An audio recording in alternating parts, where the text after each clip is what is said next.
Hi, everybody. We are live.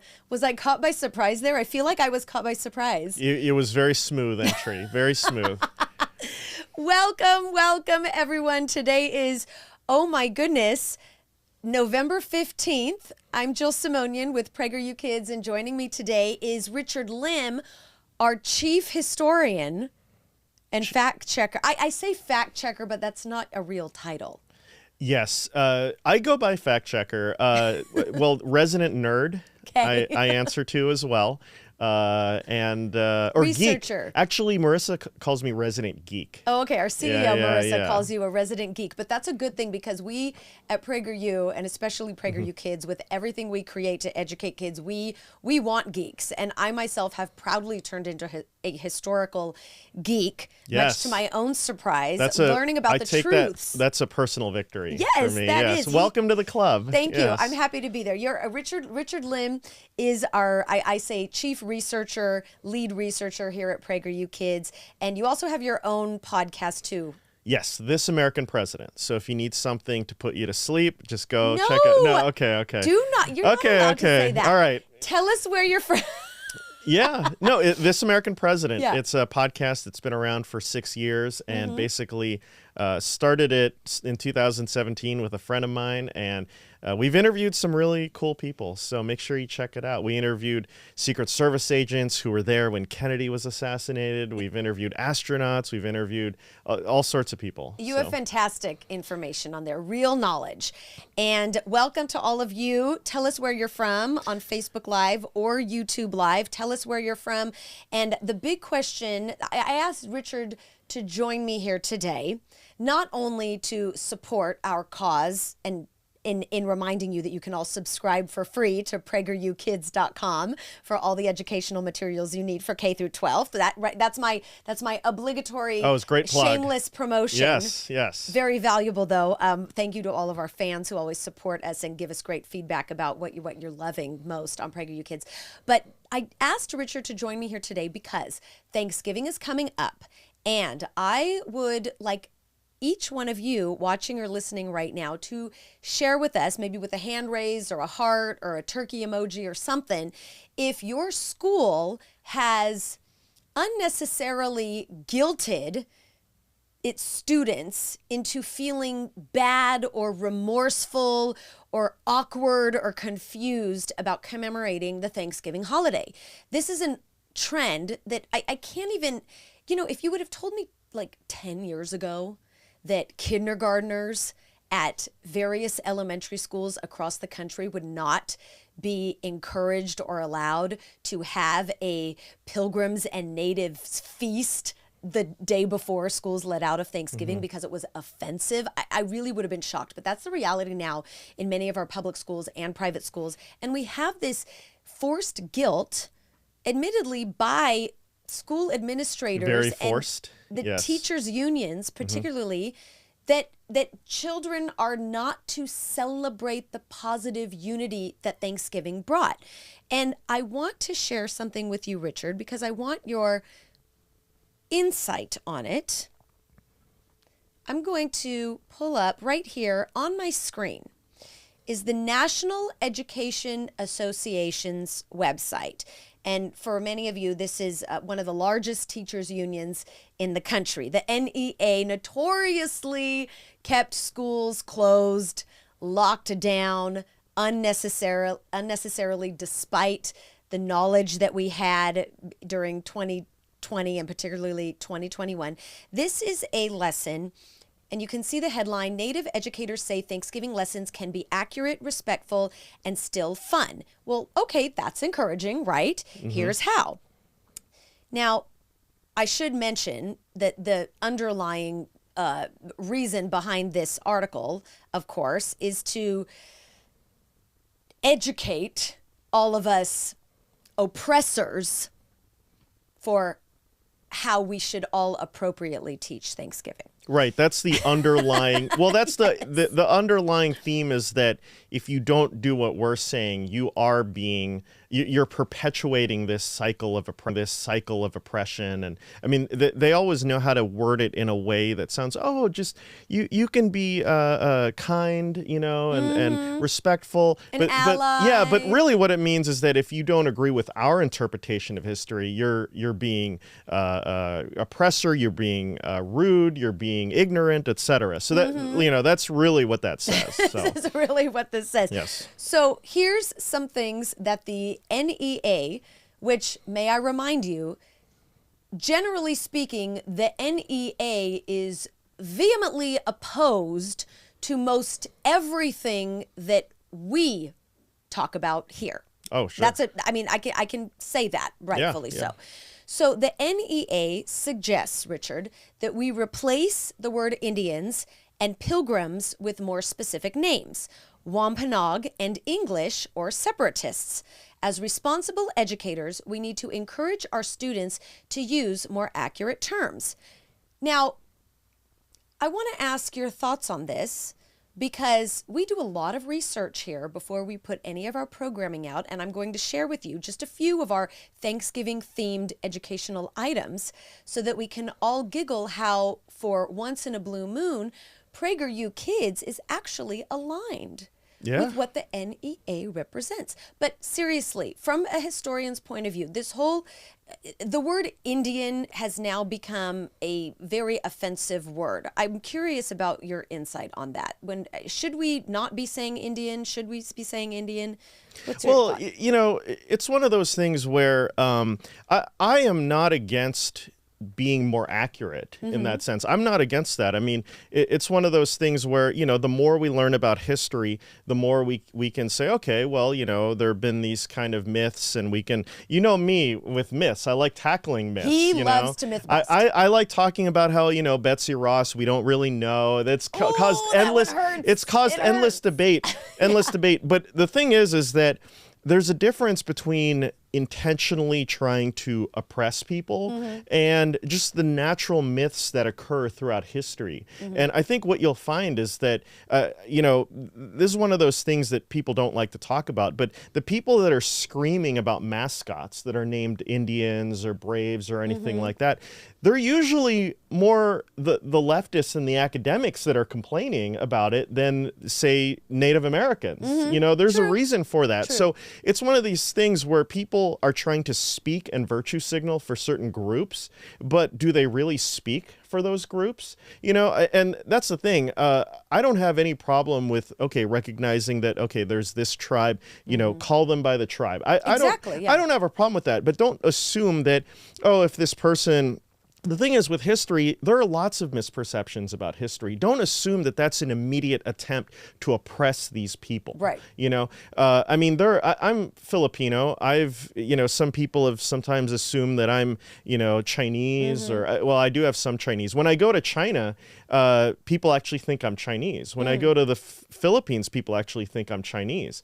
People in America might think, they might not know, but that doesn't mean I'm oppressed. Are you oppressed? I very much so. Are you very offended? much. I mean, look at me. Are you? I'm obviously the object of oppression. But let's not, misperceptions abound, and that's fine. We can have discussions about what's more accurate. But let's not act as if, this is the same thing as putting people in chains and all that. Right. Let's have a little bit more perspective on the discussion. So the group is called Wampanoag. Yeah. Great. And that's guess history. What? That's and great. Guess what? Oh my goodness, I'm going to raise my hand, everyone. The group is called Wampanoag. Yeah.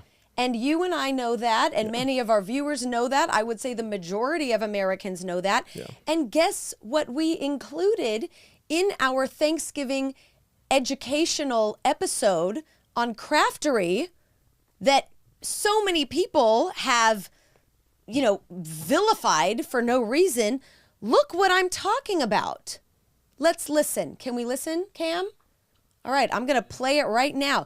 Let's take a listen to craftery that I've been lambasted over for not providing a white supremacist point of view. Let's take a look how I described years ago with the Native Americans during Thanksgiving. Now, their first winter at Plymouth Colony was very, very hard, with lots of illness and danger. But the next spring, the Pilgrims made friends with the Wampanoag natives. A man named Squanto, I don't know, sounds like white supremacy. helped them. He taught them how to fish, hunt, and grow crops. He saved their lives. He saved their lives. I not only said Squanto, but I believe I said T. Squantum. This is the type of research that all of us are doing at PragerU Kids to try and really educate our children age appropriately in depth. Now, Craftery happens to be a show for kindergarten through third graders, fourth graders. Sure. I even know some fifth and sixth graders who really enjoy it. But look at the NEA then goes on to say, tell the story of the Wampanoag, who were instrumental in helping the English survive. It's important for students to learn that Wampanoag still exists today. Absolutely. So may I say again, has hell frozen over because the NEA Teachers Union and PragerU Kids content is actually seemingly aligned with how we are adequately and accurately depicting history, in this case, showcased for Thanksgiving. Well, we are just saying what the history is. Right. There's, I mean, that's the historical record. There's no need to whitewash that. So if anyone accuses us of doing it, they just don't know our material. I wonder how many people have actually read the books or, watched the Craftery episode. That's one of those things where it's, people can talk about, okay, making sure it's accurate. That's fine. But don't assume that because someone doesn't align with your worldview, that they must be inaccurate, or that just throwing out terms like white supremacy without actually reading what is put into the books. Right. And this is what I am going to do. This was one of our Otto Tales books from last year. This is Today is Thanksgiving. We also have an updated book, or not even I shouldn't say updated. I misspoke. We have a new series of books for this year, and the one for this year is Otto Tales, Let's Visit Plymouth Rock. But in this Today is Thanksgiving book, you can see we introduced Squanto, we introduced the Wampanoag tribe. He showed us how to fish and plant a crop called maize. He helped the Pilgrims and taught them in native ways. Thank you, I said to Squanto, wagging my stumpy tail. Without your help, Plymouth Colony would surely fail. I mean, this is the type of education that we're talking about when we talk about teaching our kids how to celebrate the unity and to celebrate the positive of what Thanksgiving is. Now, Richard, I want to move on to something else too. Well, can I just say, yes, please. There is a Betsy Ross alert, though. Okay, tell us. Well, Plymouth Rock, and this is in the book. This is in this book too. This is in this book. We do include this in this book. Historians are not. I know. If you've been, I visited Plymouth Rock many years ago. It's great to visit. It's pretty cool to see. They're not sure if that was the actual embarkation point for the Pilgrims. So they're not sure that it makes a great story, though. I mean, you step off the rock, it's like, the first. You're there. Yeah, the Pilgrims, the first step, that's a big deal. But it's in the annals of the Betsy Ross legends that we don't know for sure if that's the place. And it probably wasn't the place but it was one of those things a generation later or so, someone claimed that they heard from their grandpa who had arrived after, the Pilgrims arrived, that he had heard, that kind of thing, game of telephone, that the rock was where they first set foot on the New World. So and we do, and to Richard's credit, I kill the fun. I'm sorry. He doesn't debunking. kill the fun. You keep us honest, and we do include that because I recently, there's another Thanksgiving themed craftery that's up on our website now, a powwow drum, and I actually do tackle that in that episode, saying that many say Plymouth Rock was the landing point. In our Otto Tales Plymouth Rock book, that is specified in the description. Many say it is not 1,000%, but it is part of our American, I call it American unity, that e pluribus unum, that common knowledge and reverence that we want to teach our children to love and respect and defend America. Those types of historical stories are really important. I just say that as a mom. I agree. The myths are part of our history and our Right. culture, even as myths. And they Yes. speak to our values and the things that we want to teach. And as long as we teach them, Yes. you know, as That myths. they could be myths. Yeah. But it shows you something about our country's history. So Okay, so now I want to move on to an Instagram post that I noticed the other day. And this is the Instagram account of American Journey Experience. They share fantastic historical knowledge. And here we have, "Let's give thanks. The Pilgrims defeated socialism." And I saw this and I thought, huh? So I clicked through it. And Richard, I sent this to you. And I just want you to walk us through this and describe what in the world they're talking about when they say the Pilgrims defeated socialism. Because this is an educational point that, frankly, children should be learning about also. yeah, exactly. So, well, you know, unfortunately, socialism is something that has lured a lot of people. And in this case, when the Pilgrims arrived into the New World, they tried to have kind of a proto version of socialism. I mean, obviously, socialism didn't exist in the modern term. Right. But during that time, they tried to have everything shared. And they felt that this could be, you know, would basically even things up and in terms of their resources and allow them to use the scarce resources for longer. And guess what? Human nature being what it is, it completely failed. Even among a group. You think? Yeah, even among Socialism I failed know. in the 1620s? Yeah, What? even among a group of relatively homogenous people from Europe, a small group, less than 100 people, and they tried it. They thought it was going to work out, and it was a communal system of farming and distribution. And I'm actually reading an American Heritage, an article from, many years ago. Mm-hmm. But they quote the governor, William Bradford, and he said, "The failure of the experiment in communal service, which was tried for several years and by many good and honest men, they're always good and honest, the intentions are always good, proves the emptiness of the theory, and that by taking away, the theory was that by taking away private property, it would make the state happy and flourishing as if they were wiser than God." Wow. So it was this way of thinking, God has given us all these laws about private ownership and thou shalt not steal because, Right. We have a right to private ownership. And they kind of bought into this idea that maybe it'll work. Well, it didn't. And it was found to breed much confusion and discontent and retard much employment, which would have been to the general benefit and comfort. So basically, and then he said, "I answer, seeing that all men have this failing in them, that God in his wisdom saw another plan of life was fitter for them."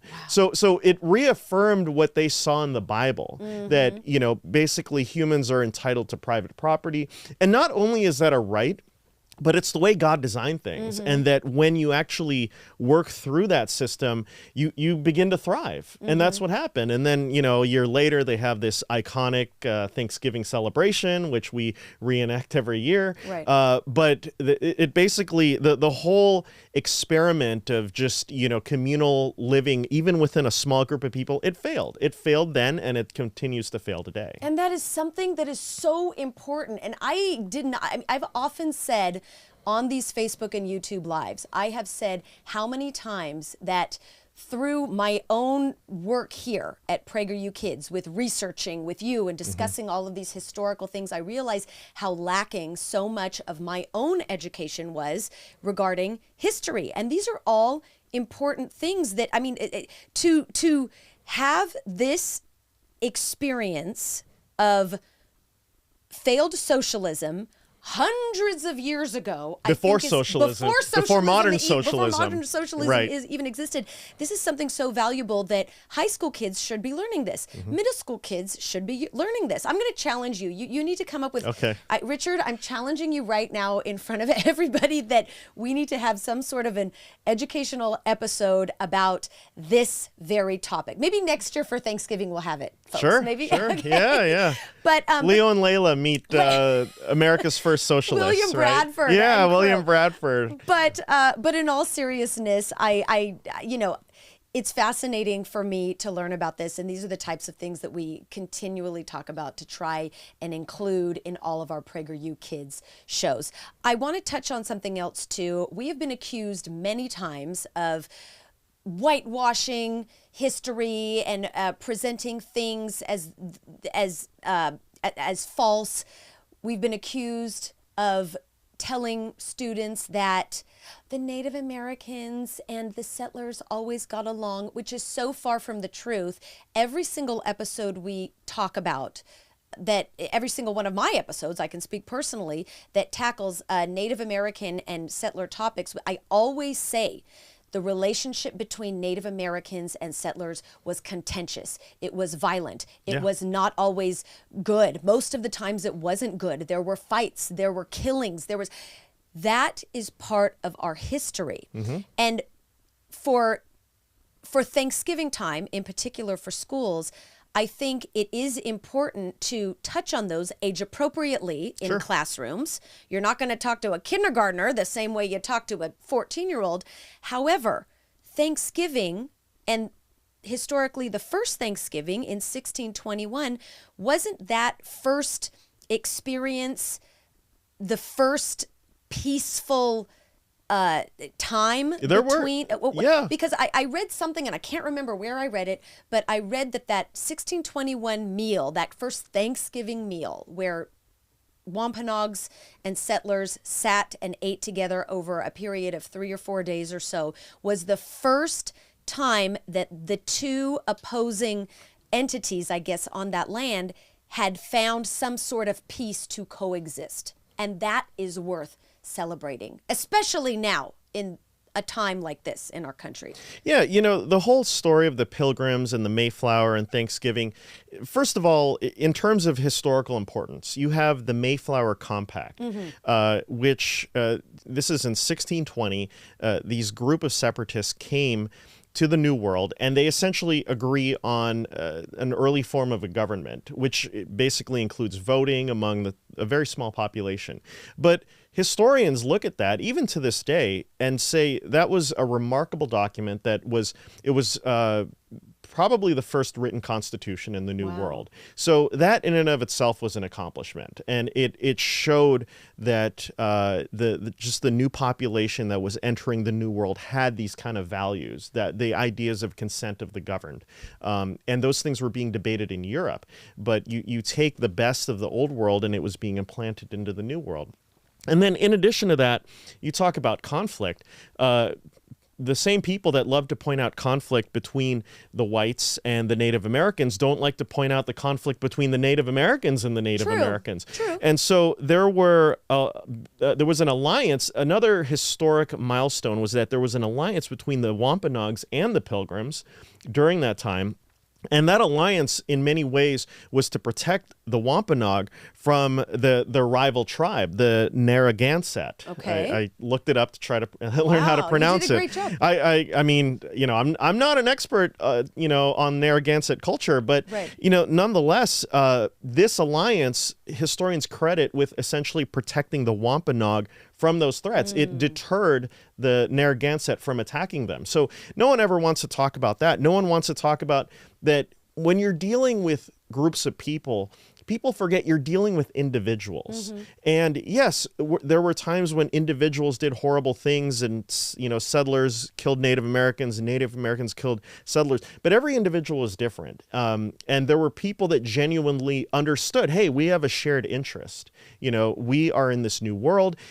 We need to know how to survive. We need help from people here. And Squanto, like other people in his tribe, understood that. And when you start working together, friendships just naturally develop. It's when people start looking at each other as people. And believe it or not, this might trigger people out there, but that did happen even back then. It actually did happen. So, we can just sit here and just kind of try to, they're the ones really whitewashing things because they're saying this whole entire group were just a bunch of Native American, racist towards Native Americans and killers. Well, that's not what the evidence shows. Why was that alliance signed? When they started working together, the Pilgrims were grateful to Squanto. The Pilgrims would have all died if it was not because and they of knew him. that, and they knew that, and that's how history works. That's how, different groups and different people have self-interest, and then when those interests coincide, they work together, and ties and cultural ties develop. That's how it worked, and we're no different from them in some of those ways as well. So So that I was going to say, so right there, I just want everyone to, if you just tuned in on the live and you caught the tail end of what Richard was talking about, teachers and parents, I want you to cue it back and see his and listen to his explanation of that alliance that was signed between the Wampanoags and the settlers, and teach that to whatever educator at your school is saying we will not be celebrating Thanksgiving this year. Take that facts, use them. That's what we're here for. I challenge you.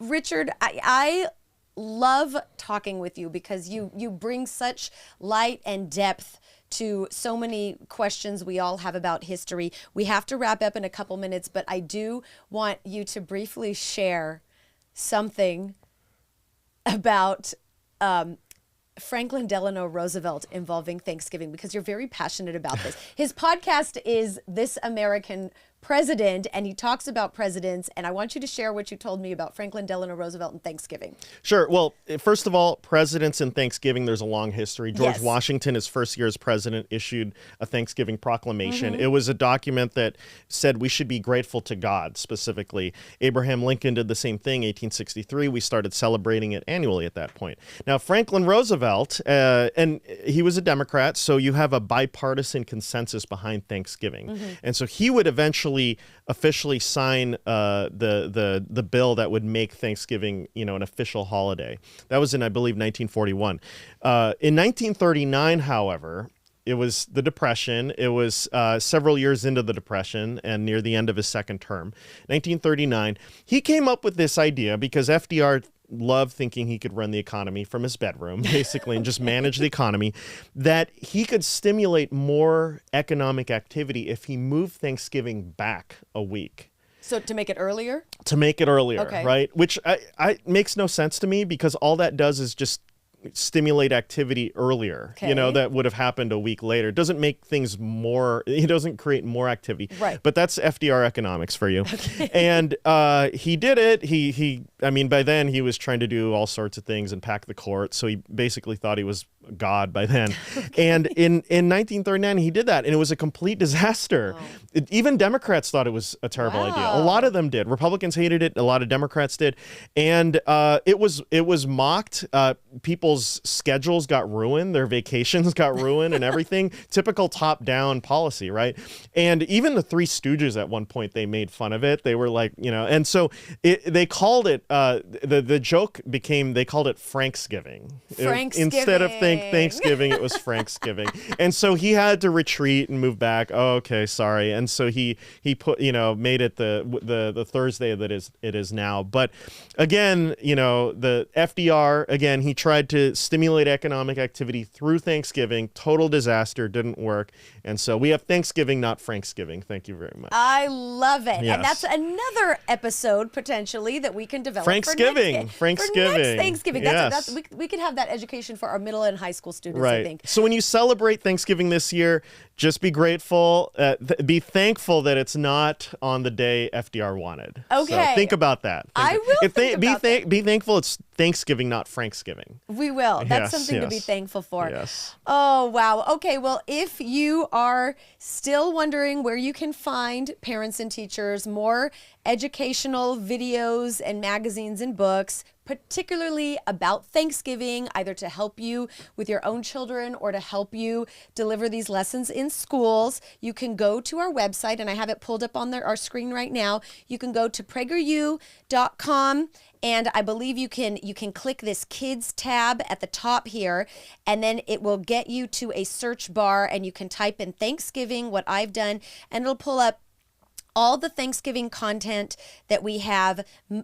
This is mixed with kids and kids in our regular PragerU content. We've got Mr. Rabbit's Thanksgiving, Otto's Tales about generosity and compassion. We also have, of course, today is Thanksgiving, our Otto's Tales episode talking about the Wampanoags and Squanto, Lincoln and Thanksgiving, the truth about the first Thanksgiving. We have more books, more videos. We've got the Craftery Thankful Jar here that does discuss how the Pilgrims and Native Americans did in fact have a period of peace and unity, which is heaven something, forbid, heaven forbid, right? I mean, Yes. it's something that is so needed now in our country. So we just encourage you to subscribe for free to PragerUKids.com to get everything you need. We encourage you to continue to ask educators to honor and celebrate Thanksgiving at your schools. And of course, we wish you a very happy Thanksgiving, don't we, Richard? Not a happy Franksgiving, a No. happy Thanksgiving. You know, FDR was descended from Mayflower. There were a number of, actually, the Bushes, Clint Eastwood, Katharine Hepburn. I seen a reference to Marilyn Monroe. She may have been also descended from. Got a lot of people. And is from that there. fact checked? Yeah, I believe so. Hugh Hefner, maybe. I heard Hugh. That's what the website says. It's like the Mayflower Society. They say that Hugh Hefner was also descended from. So we'll focus on Katharine Hepburn. We'll focus on Katharine Hepburn. Yeah. Let's focus on Katharine Hepburn. Sure. Oh my goodness. Okay, thank you. Thank you. I always have a good time talking to Richard, getting all the education. Subscribe at PragerUKids.com. Happy Thanksgiving, and we'll see you next time. Bye-bye.